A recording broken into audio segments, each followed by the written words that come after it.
Shalom, jumpa lagi dengan saya Linda di channel saya kesaksian tentang Tuhan Yesus. Pertama-tama saya mau mengucapkan banyak terima kasih buat saudara yang sudah nge-like, sudah subscribe video-video saya. Terima kasih ya. Dan buat saudara yang belum nge-like dan subscribe, ayo dong di-like dan subscribe ya, agar saya lebih semangat lagi dalam pelayanan saya dan membuat video-video yang tentunya lebih bagus dan berkualitas buat saudara.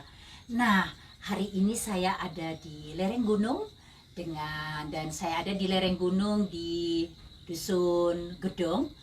Dan di sini cuacanya tadi siang baru hujan, waktu saya naik itu sudah hujan lebat. Puji Tuhan, dan ini terlihat sebenarnya kalau tidak ada hujan, tidak berkabut, tapi kita bisa lihat ini saat ini sudah banyak berkabut. Jadi seperti kita di negeri di atas awan ya, karena kabut banget. Jadi biasanya kalau di hari yang cerah, di pagi hari cerah gitu, kita bisa melihat kota Salatiga di bawahnya. Dan kalau saudara yang penasaran di mana sih tempatnya ini di Dusun Gedong ini, dan di mana sih Jipasnya itu?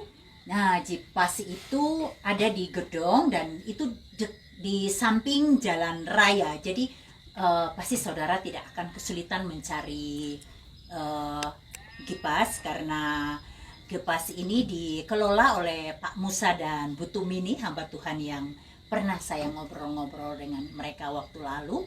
Nah, sekarang saya datang lagi untuk mengunjungi mereka, dan hari ini saya didatangin juga oleh seorang pemuda dari Bandung. Dia sudah domisili di Bandung selama 11 tahun. Jadi dia berasal dari Madura, lebih spesifiknya dari Pamengkasan, dan dia dulunya adalah seorang Muslim dan dari keluarga Muhammadiyah. Keluarganya, kakak-kakaknya sampai sekarang di Pamengkasan, dan mereka berpisah karena adiknya yang bungsu ini memilih untuk mengikuti Yesus. Nah, kita mau pengen tahu kenapa sih dia tuh bela-belain sampai diusir keluarga, dianiaya dan diusir dari keluarga, terbuang, bahkan semua hilang haknya dia sebagai anak, sebagai saudara, hilang. Dia tidak ada komunikasi dengan kakak-kakaknya. Walaupun di dalam hati dia sangat merindukan mereka, tapi sampai saat ini mereka belum bisa berhubungan. Nah, akhirnya kita ulik dari dia, kita ngulik dari dia bagaimana ceritanya sampai dia kok nekat mengikuti Yesus, padahal dia hidupnya terbuang dari keluarga, bahkan dari habitatnya. Dia sekarang di Bandung, jauh banget dari Jawa Timur ke Jawa Barat. Kita dengar ceritanya. Shalom, Mas Holik. Shalom. Nama aslinya sebenarnya siapa sih, Mas? Nama saya Muhammad Holik. Oh, oke, Muhammad Holik. Ngobrol-ngobrol, sudah ikut Tuhan berapa lama nih? Ikut Tuhan Yesus, kalau saya ini udah 11 tahun sih. 11 tahun ya? Iya, udah 11 tahun. Oke, puji Tuhan. Dari tahun 2009. Nah, saya mengikuti Yesus itu saya kan istilahnya bukan dari keluarga yang Kristen, bukan dari keluarga yang istilahnya ada keturunan Kristen, nggak ada. Saya dari keluarga Islam yang sangat taat. Terus bagaimana ceritanya kok Mas bisa sampai kenal Yesus itu, bagaimana ceritanya? Nah, begini, Ibu Nelinda, mengapa saya mengenal Yesus? Pertama, saya itu tidak mengenal Yesus siapa dia. Dia bukan Tuhan bagi saya. Bagi saya Yesus itu bukan Tuhan dan hanya manusia biasa. Kenapa kok Yesus itu disembah? Nah, saya yang dari latar belakang dari orang tua Islam, dari Islam yang sangat taat, ibadahnya juga. Mengapa saat ini saya yang tadinya bukan pengikut Yesus, tidak percaya Yesus itu Tuhan, mengapa saya percaya kepada Yesus? Nah, bagi iman, keyakinan saya, Islam saya itu sangat bertentangan, sangat-sangat bertentangan. Nah, kenapa saya mengikuti Yesus? Dari kecil saya itu oleh orang tua saya sudah dididik Islam yang sangat taat. Sangat taat. Dengan aturan Islam yang sangat ketat. Apalagi untuk kepikiran keluar dari agama Islam sangat tidak mungkin, mustahil. Apalagi mempercayai Yesus. Nah, kenapa saya percaya kepada Yesus padahal saya sudah dididik oleh orang tua, dibawa ke masjid, saya diajak untuk azan di masjid, dilatih. Jadi muazin ya ceritanya dulu. Muazin, saya muazin. Oh, iya. Nah, saya juga dididik oleh orang tua tiap sore dipanggilkan ustadz untuk belajar ngaji. Itu dari kecil saya udah dididik sampai saya remaja, dewasa. Tetapi saya mengenal Yesus kenapa? Bagi saya Yesus itu bukan Tuhan. Karena dari kecil saya, iman saya adalah Islam. Agama saya itu Islam. Tidak ada agama lain, hanya Islam. Itu iman saya. Nah, ini begini, kenapa saya mengikuti Yesus? Di tahun 2005, ketika saya kelas 3 SMA, saya itu pulang dari sekolah. Biasa kalau anak sekolah kan kita berangkat pagi, pulang jam 1 gitu. Nah, jam 1 sekolah saya dengan rumah saya tidak terlalu jauh, hanya lewat belakang rumah, melewati area perkuburan. Nah, di situ ada sebuah sekolah SMA negeri di sebuah kota Pemakasan itu. Nah, saya berangkat sekolah tiap hari rutin. Nah, di tahun 2005 itu saya kan harus menyelesaikan sekolah saya, yaitu untuk pelulusan. Nah, untuk pelulusan supaya saya nanti bisa lulus dari sekolah SMA, lulus atau tidaknya. Nah, di waktu kelas 3 SMA tahun 2005 itu saya pulang dari sekolah. Pulang dari sekolah, saya biasa anak sekolah, pulang jam 1 dari sekolah, nyampe rumah, saya ketemu orang tua saya, keluarga saya, semua saudara saya, datang saya, assalamualaikum gitu. Nah, orang tua saya sambil mengingatkan, nak, habis pulang sekolah kamu ganti baju, habis ganti baju kamu ambil wudhu, sholat, makan, istirahat. Saya tanya, saya jawab kepada orang tua, ya baik, ayah, kata saya akan bentar lagi saya sholat. Nah, saya ambil wudhu, sholat, terus makan siang.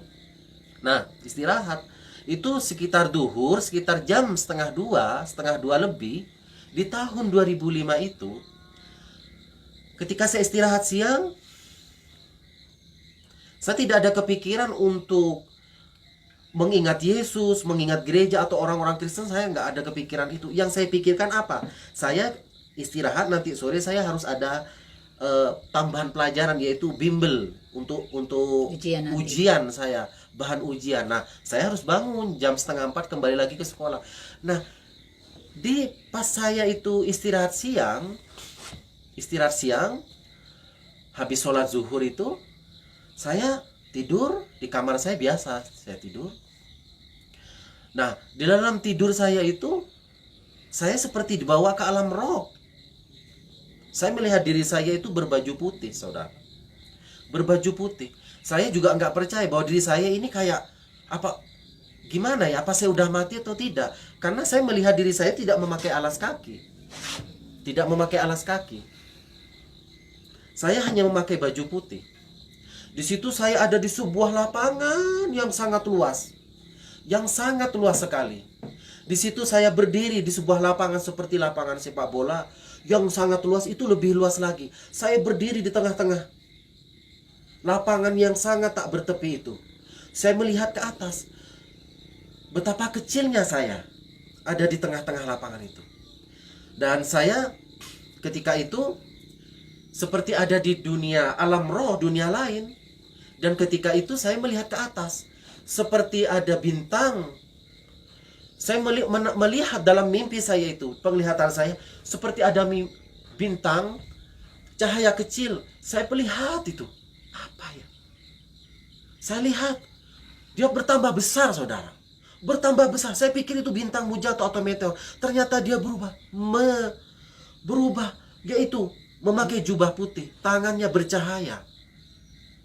Dan di sini ada tanda merah. Di sini ada tanda merah. Dan dia datang kepada saya kaget. Siapa engkau? Aku Yesus. Aku Yesus. Siapa engkau? Aku Yesus. Dia menjawab, aku Yesus.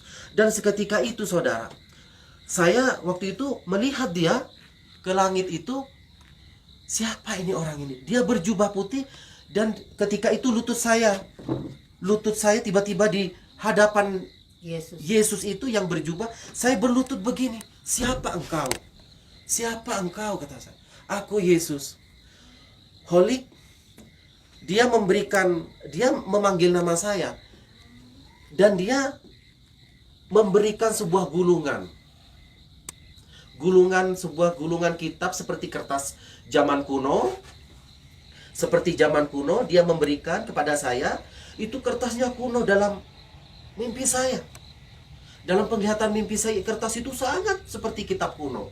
Tulisannya pun seperti tulisan kuno. Dia memerintahkan, Holik, letakkan ini di tempat maha tinggi. Saya kaget saudara. Saya kaget. Dia mengatakan, letakkan ini di tempat maha tinggi. Karena saya diperintah dalam alam roh itu. Saya diperintah. Lalu saya berdiri. Saya naik ke sebuah tangga. Yang gak bisa kita bayangkan. Itu hanya bisa dilihat dari alam roh, dari iman. Itu seperti ada tangga yang sampai ke langit. Sampai ke langit. Dan di langit itu ada sebuah tempat, yaitu meja. Seperti meja.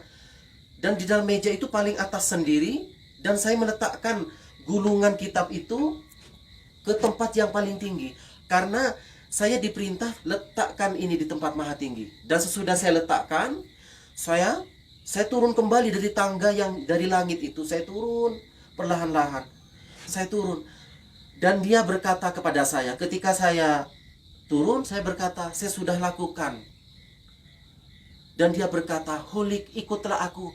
Jangan takut. Saya di situ menangis, saudara. Menangis. Saya berkata, waktu itu saya, astagfirullahaladzim, ini apa? Ini mimpi apa? Saya sampai istighfar. Tidak mungkin saya didatangi Yesus, saya juga gak kenal sama dia. Dan dia berkata, Holik, ikutlah aku, jangan takut. Dari situ dia terangkat ke langit. Dan jubahnya putih berkilau. Dan dia berlilitkan emas. Dia agung. Sangat agung. Dan dia mulai ke atas. Terus dia berpesan, jangan takut, jangan takut. Dan dari situ saya bangun. Dari tidur saya bangun. Ini apa ya? Langsung saya berkata, Tuhan, ya Tuhan, saya mau ikut Engkau. Dari situ saya mengatakan, Tuhan. Dari situ, dari mulut saya terucap Tuhan. Yang saya hanya katakan, iya Tuhan, saya mau ikut Engkau. Holik, ikutlah aku, jangan takut. Nah dari situ saudara. Nah dari situ saya tidak berani menceritakan hal mimpi ini kepada siapapun. Karena kalau saya ceritakan mimpi ini, tidak mungkin orang percaya. Tidak mungkin. Mustahil orang percaya. Apalagi saya orang Islam yang dididik dari keluarga yang taat. Mengapa? Saya didatangi oleh Yesus. Bagi saya itu suatu hal yang mustahil. Dan bagi orang tua saya, bagi orang lain mustahil. Yesus datang dalam diri saya. Dan saya tidak berani menceritakan saudara. Saya tutup rapat itu mimpi itu. Di tahun 2005 saya tidak berani bercerita. Tahun 2006 berganti tahun 2006, 2007 saya tidak bercerita. Di tahun 2008 saya mengatakan sejujurnya kepada orang tua saya dan kepada saudara saya. Waktu itu saudara saya lagi ada di dapur. Saya lupa itu, waktu itu posisinya dia lagi di dapur karena posisi itu saya lagi di rumah. Saya ingin mengatakan seakan-akan di sini ada hati yang guncang dalam diri saya. Karena saya masih, iman Islam saya masih kuat. Saya harus mengatakan, tetapi dalam diri saya harus mengatakan seperti ada roh, yaitu iman yang harus dikatakan seperti begini. Holik, iman tidak boleh engkau simpan, harus engkau katakan dan nyatakan. Dari situ saya menangis, saudara. Dan situ itu peperangan bagi saya. Tidak mungkin saya mengatakan itu kepada saudara saya, keluarga saya, semua keluarga besar saya, tidak berani. Tetapi saya katakan itu. Hari itu Holik memutuskan untuk menyampaikan. Hari itu saya menyampaikan, memberanikan kepada saudara saya. Terus Holik waktu itu apakah hanya sekali Holik mengalami didatangi Tuhan Yesus? Atau ada lagi yang didatangi Tuhan Yesus? Nah, di tahun 2008 itu saya mengatakan, malahan ayah saya seorang purnawiran polisi dia. Nah, dan dia Islamnya sangat taat sekali, ibadahnya sangat taat. Dia Bahkan mengatakan, malah dari keluarganya Holik dari garis keras ya. iya, Dari HTI, dan HTI dia. FPI dan Sangat taat, HTI. Ya. HTI. FPI dan HTI. HTI. FPI? HTI. Oh, HTI bukan Iya, FPI. Hizbut Tahrir Indonesia. Oh, HTI ya. Iya. Oh, bukan FPI. Iya, Hizbut Tahrir Oh, Indonesia. HTI, oh, Hizbut Tahrir. Cuma si satu kelompok sama Iya, satu. aja. Hmm. Masih garis keras. Nah, dari keluarga saya, responnya dari orang tua saya, mereka bukan merespon yang baik. Dia malah mengatakan, Holik, kamu jangan aneh-aneh. Kamu itu Islam. Tidak mungkin Yesus itu, Isa Al-Masih itu datang. Tidak mungkin. Atau kamu mau masuk Kristen? Kalau kamu masuk Kristen, hari ini kamu keluar di rumah ini. Kalau memang kamu jadi orang Kristen, karena mimpimu itu, kamu keluar di rumah ini. Saya ucapkan lagi, saya jujur lagi kepada saudara saya bahwa saya didatangi Yesus. Sama juga, mereka juga menentang. Nah, dari situ saudara, saya katakan itu sesungguhnya tidak ada yang saya tutup-tutupi. Saya katakan bahwa saya didatangi Yesus. Itu mimpi. Tidak mungkin saya, kalau tidak didatangi Yesus, saya mengatakan ini. Tidak mungkin. Buat apa? Sia-sia, saudara. Tetapi Yesus yang datang dalam diri saya yang berdosa ini, dia mau menyelamatkan saya. Dan sesudah itu, saudara, saya tidak berani menceritakan. Sudah, ya sudah. Dalam hati saya, yang penting kamu, dalam hati saya sudah kamu, yang penting sudah memberitahukan bahwa aku datang di dalam hidupmu, Holik. Saya pendam itu. Saya diam, saudara, di kamar. Tetap saya lakukan sholat, ibadah saya, rutinitas saya, agamawi saya. Saya lakukan agamawi saya, terus lakukan. Tetapi dalam agamawi saya, sampai kapan ini? Saya bertanya, Tuhan, sampai kapan saya hidup dalam menutup iman saya kepadamu? Kalau saya menutup iman ini berlama-lama, saya seperti orang munafik. Saya tidak ingin seperti orang munafik, Tuhan. Ketika saya sholat, saya sujud, saya bertanya kepada Tuhan, Tuhan, saya tidak ingin seperti orang munafik. Saya harus menunjukkan bahwa Engkau datang kepada saya. Saya harus mengikuti Engkau apapun itu yang akan terjadi, saya ikut Engkau. Walaupun saya menderita juga, saya akan ikut Engkau.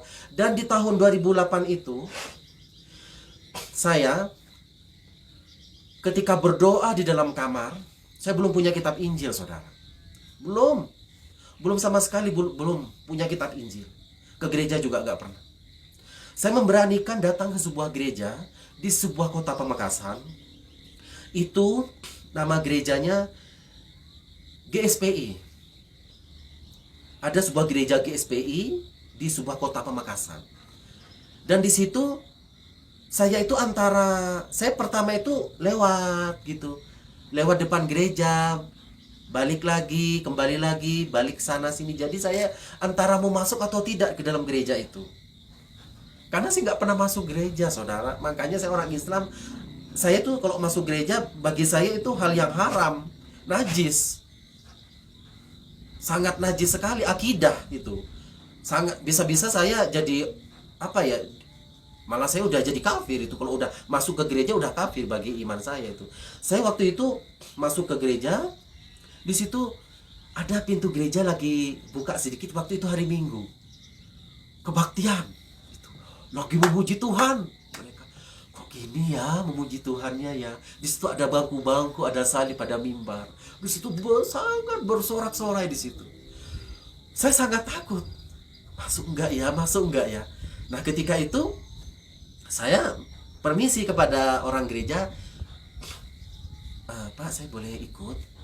Ternyata orang gereja langsung merespon, oh boleh. Dia nggak nanya kamu siapa, enggak. Siap boleh, saya duduk gini, bengang-bengong gini, oh kayak gini ya. Ibadahnya orang Kristen kok tepuk tangan kok sukacita ya, kok beda sama saya yang kayak jengkang-jengking nggak apa ya, sampai ini sholat tiap waktu gini. Nah, sampai sholat sampai terus saya sholat, tapi ibadah memuji Yesus begini sangat ini sekali, bahagia, terpancar sukacita gitu loh, rasa syukur mereka. Walaupun mereka orang Kristen tuh susah, mereka tetap sukacita, ada kedamaian. Dan setelah itu saya duduk, saya ketemu sesudah ibadah kebaktian ini di gereja ini, saya langsung mengatakan sama hamba Tuhan itu, Pak, saya pengen ada sesuatu yang saya ingin katakan sama Bapak, kalau boleh saya izin, saya minta izin. Dia bilang, hamba Tuhan itu apa? Saya boleh pinjam Alkitab enggak? Gitu. Nah, saya bingung juga gimana bawa Alkitab ya. Kayak kalau bawa Alkitab mustahil juga ya, nanti bisa-bisa ketahuan keluarga. Bisa habis. Nah, Alkitab itu ketika itu pendeta itu memberikan Alkitab kepada saya. Saya ingat Alkitab yang warna ungu, kulitnya warna ungu bagus. Saya diberi, ini nggak apa-apa, bawa aja. Tapi hati-hati, kata Bapak Pendeta itu, hati-hati bawa Alkitabnya.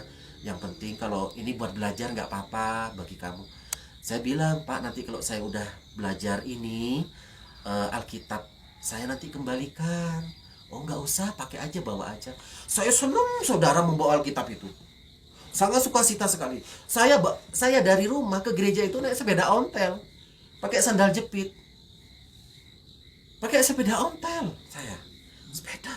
Saya taruh itu, saking ketakutan saya. Taruh di mana, Mas? Taruh di dalam sini, di dalam perut. Oh. Di dalam perut. Nah, di dalam perut. Dalam baju ya? Iya.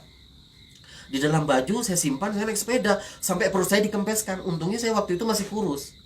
Jadi masih nyimpen. Dari bawa, saya masuk ke rumah, saya ada keluarga saya datang, saya diam aja, biasa aja, nggak menunjukkan rasa curiga, saya diam. Saya senang bawa Alkitab itu, tapi deg-degan juga. Saya diam. Saya masuk ke kamar, saudara, saya bernafas lega masuk ke kamar itu.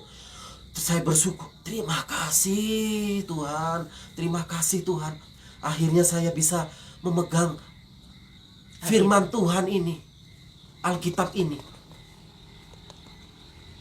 Terima kasih Tuhan. Oke, saudara, kita nantikan kelanjutan dari ceritanya Mas Holik, bagaimana setelah dia menyembunyikan Alkitab tadi di dalam bajunya, di perut, dan dia sembunyikan masuk ke kamar. Kita dengar lagi kelanjutannya berikut ini ya. Terima kasih saudara sudah menonton video ini, dan jangan lupa like dan subscribe, dan juga bantu share saudara, karena video-video seperti begini bisa menjadi berkat buat banyak orang, bukan cuma saudara secara pribadi, tetapi juga bisa menjadi berkat buat mereka yang sedang ragu, bimbang bagaimana menyatakan iman percayanya kepada Tuhan Yesus. Saudara, kami berdua, saya dan Holik, dulunya adalah Muslim, dan kami sudah menjadi orang-orang yang percaya pada Tuhan Yesus, dan kami sangat bersyukur.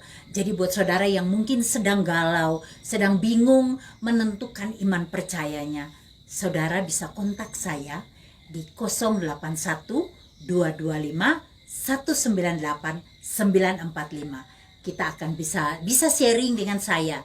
Oke, terima kasih banyak saudara. Tuhan Yesus memberkati kita.